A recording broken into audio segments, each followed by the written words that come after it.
हुड्डा साहब का गढ़ है। मुझे भी एक कांग्रेसी बोले जी ये तो हुड्डा साहब का गढ़ है रोहतक। तो मैंने उनको कहा, मैंने कहा जी 10 साल का छोटा सा इतिहास है आम आदमी पार्टी का, ज्यादा नहीं है। 4 पन्ने पलट के वो इतिहास पढ़ लेना।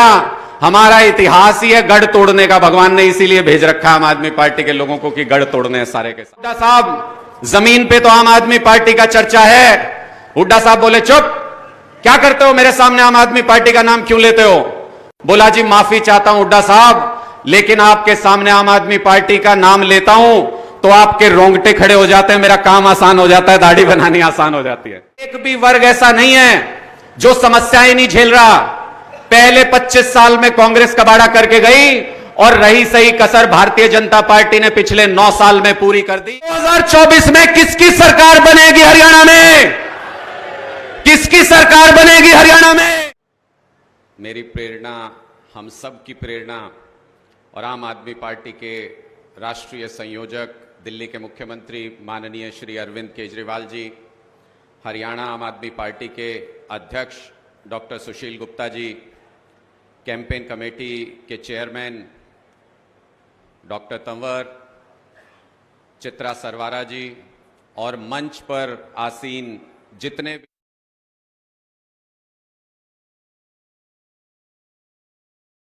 क्योंकि आप इतने दिल के करीब रहते हो, कई बार आदमी नाम ही लेना भूल जाता है। तो संदीप पाठक जी ने जितनी मेहनत हरियाणा के अंदर की, उसका परिणाम आज यहां पे नजर आ रहा है। आप सब लोग यहां पर मौजूद हैं, पार्टी के सभी कार्यकर्ता, पार्टी की रीढ़ की हड्डी, आप सबको प्रणाम करते हुए अपनी बात की शुरुआत करता हूं। ये आज जो आप यहां पे करने जा रहे हैं रोहतक में, जो 11,000 पदाधिकारी इकट्ठा हुए हैं, 6,500 ग्राम सचिव जो हमने नियुक्त किए हैं, उनका शपथ ग्रहण समारोह होने जा रहा है।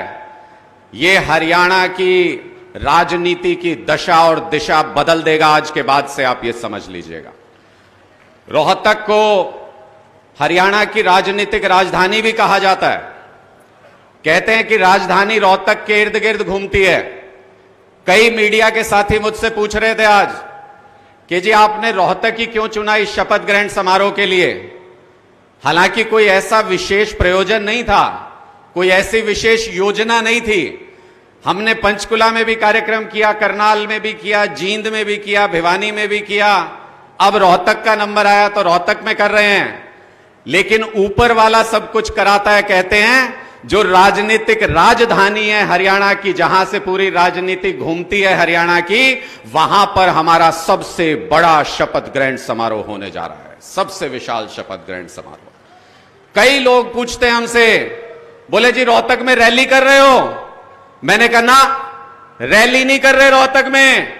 जिस दिन रैली करेंगे उस दिन छाती ठोक के रैली भी करेंगे और तब बताएंगे कि हां रैली कर रहे हैं। अभी तो सिर्फ शपथ ग्रहण समारोह है, सिर्फ शपथ ग्रहण समारोह कार्यकर्ताओं का। और उसमें उमड़ी ऐसी भीड़ जैसे इन बड़ी बड़ी राजनीतिक पार्टियों में बहुत पैसा खर्च करने के बाद, बड़ी बड़ी रैलियां करने के बाद इतनी भीड़ जुटती है, उतनी आपके शपथ ग्रहण समारोह में जुटी है। इसके लिए आप सब अभिनंदन के पात्र हैं, इसके लिए आप सब बधाई के पात्र हैं। आप सब ने मेहनत की है, जितने भी लोग सामने की तरफ बैठे हुए हैं।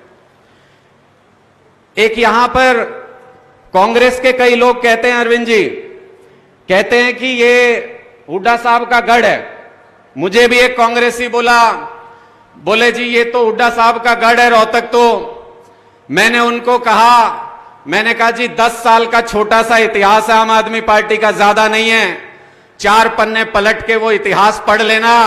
हमारा इतिहास ही है गढ़ तोड़ने का। भगवान ने इसीलिए भेज रखा आम आदमी पार्टी के लोगों को कि गढ़ तोड़ने हैं सारे के सारे। फिर कुछ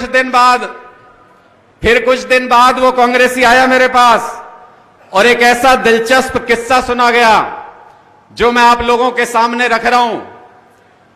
उस कांग्रेस के कार्यकर्ता ने कहा जी एक हुड्डा साहब का बहुत नजदीकी आदमी है, उससे हुड्डा साहब अपनी शेव बनवाते हैं। तो हुड्डा साहब ने उस व्यक्ति को बुलाया, वो शेव बना रहा था और साथ साथ आम आदमी पार्टी के बारे में बता रहा था कि हुड्डा साहब बड़ा जमीन पे आजकल चर्चा चल रहा है, आम आदमी पार्टी वाले तो गांव गांव पहुंच गए हैं, गांव गांव में आम आदमी का चर्चा हो रहा है। हुड्डा साहब गुस्सा हो गए, बोले ये क्या है, मेरे सामने आम आदमी पार्टी का नाम मत लो। भाई इतने बड़े नेता, उसके लिए उसने कहा तो वो घबरा के चुप हो गया। अगले दिन फिर वही शेव बनाते हुए फिर बोला, मन में तो था क्योंकि गांव गांव में देख रहा है क्या हो रहा है। तो उसने कहा हुड्डा साहब जमीन पे तो आम आदमी पार्टी का चर्चा है। हुड्डा साहब बोले चुप, क्या करते हो, मेरे सामने आम आदमी पार्टी का नाम क्यों लेते हो। बोला जी माफी चाहता हूं हुड्डा साहब, लेकिन आपके सामने आम आदमी पार्टी का नाम लेता हूं तो आपके रोंगटे खड़े हो जाते हैं, मेरा काम आसान हो जाता है, दाढ़ी बनानी आसान हो जाती है। आजकल आम आदमी पार्टी का नाम सुन के इन लोगों के रोंगटे खड़े होते हैं, रोंगटे खड़े होते हैं पुरानी राजनीतिक पार्टियों के, और होना भी चाहिए क्योंकि इन्होंने 57 साल तक भ्रष्टाचार किया। सिर्फ हरियाणा के अंदर, हरियाणा के अंदर एक भी वर्ग ऐसा नहीं है जो समस्याएं नहीं झेल रहा। पहले 25 साल में कांग्रेस कबाड़ा करके गई और रही सही कसर भारतीय जनता पार्टी ने पिछले 9 साल में पूरी कर दी। आज के दिन में एक भी वर्ग नहीं है, क्लर्क हड़ताल करते हैं, आशा वर्कर हड़ताल करते हैं, आंगनवाड़ी वर्कर हड़ताल करते हैं, सरपंच हड़ताल करते हैं, कि ये किसान अपनी मांगों को लेके प्रदर्शन करते हैं, महिलाएं सुरक्षा को लेके प्रदर्शन करती हैं, कर्मचारी ओपीएस को लेके प्रदर्शन कर रहे हैं, विकलांग अपनी मांगों को लेके प्रदर्शन कर रहे हैं। पूरे हरियाणा में कोई एक वर्ग ऐसा नहीं है जो आज के दिन में समस्या ना झेल रहा हो। सबके हाथ में इन्होंने प्रॉपर्टी आईडी के नाम पे, परिवार पहचान पत्र के नाम पे कागज पकड़ा दिए। सारे दफ्तर दफ्तर दफ्तर दफ्तर भटकने को मजबूर है। अब लोग बदलाव चाहते हैं, अब लोग बदलाव चाहते हैं। पार्टियां बहुत देख ली, अब आम आदमी का राज देखना चाहते हैं। मैं आप लोगों से पूछना चाहता हूं, आपने पिछले दिनों इनका षड्यंत्र देखा होगा। मैंने अरविंद जी पत्रकारिता करते हुए ऐसे बहुत केस देखे कि किसी के मंत्रालय में कुछ गड़बड़ हुई, किसी एजेंसी ने झूठा सच्चा जो भी केस है उस मंत्री को पकड़ लिया। लेकिन ये जो दिल्ली के अंदर चल रहा है, ये शायद इतिहास में पहली बार है कि एक केस को पकड़ के कुछ भी कहानी बनाते जा रहे हैं।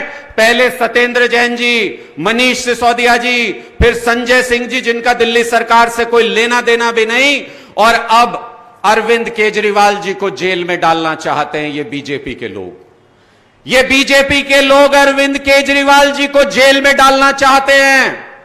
हरियाणा की माटी के लाल को जेल में डालना चाहते हैं ये लोग। इनको जवाब देना चाहते हो कि नहीं देना चाहते हो? तो फिर मुझे बताओ 2024 में किसकी सरकार बनेगी हरियाणा में? किसकी सरकार बनेगी हरियाणा में?